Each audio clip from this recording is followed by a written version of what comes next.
Binuksan sa Sorsogon ang geothermal power plant na makatutulong para madagdagan ang supply ng kuryente. Yan ang ulat ni Rod Lagusan. Mapapakinabangan na ng publiko ang pinakabagong geothermal power plant sa bansa. Ito ang Tanawon Geothermal Power Plant sa Sorsogon na inaasahan na makakatulong para madagdagan ang supply ng kuryente. Itinayo ang planta ng Energy Development Corporation, ang renewable energy subsidiary ng First Gen Corporation.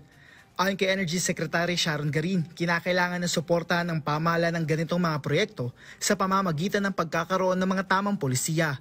Ito'y lalo't mahal magpatayo ng ganitong mga planta. The risk is very high, so we are trying to study kung paano mabawasan yung risk nila. Kung pwede sana 50% nun mabawasan ang de-risking niya. Tapos kailangan po i-push namin din kung saan nila mabebenta yung power nila. Kailangan bigyan din ng protection. We are doing that for all renewable energy projects also. Ito'y para masiguro na magkaroon ng sustainable na supply ng kuryente. Nandito tayo ngayon sa Tanawon Geothermal Power Plant dito sa lalawigan ng Sorsogon kung saan ang steam ay ipinoproseso para maging kuryente. Itong sa aking likuran, ito ang tinatawag na powerhouse kung saan ang steam ay dumadaan sa turbine para maging mechanical energy. At sa tulong ng generator, ito ay nagiging electrical energy o kuryente na siyang ipinapasa sa Luzon grid. Sa kabuuan, aabot sa 22 megawatts na kuryente ang kapasidad ng plantang ito at kaiba sa ibang renewable energy, ang geothermal ay 24/7.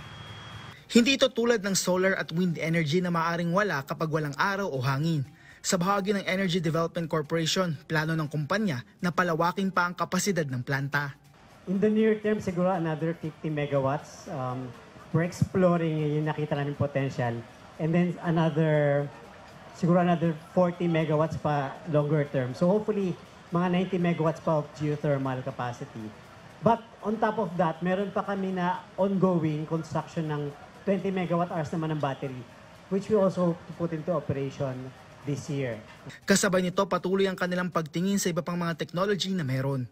Ang Pilipinas ay ikatlo sa buong mundo pagdating sa producer ng geothermal energy. Ang geothermal, isa siya sa mga mura kasi 24/7 nagge-generate siya. Hindi siya yung variable na you need additional technology para mai-uplift mo yung capacity, no?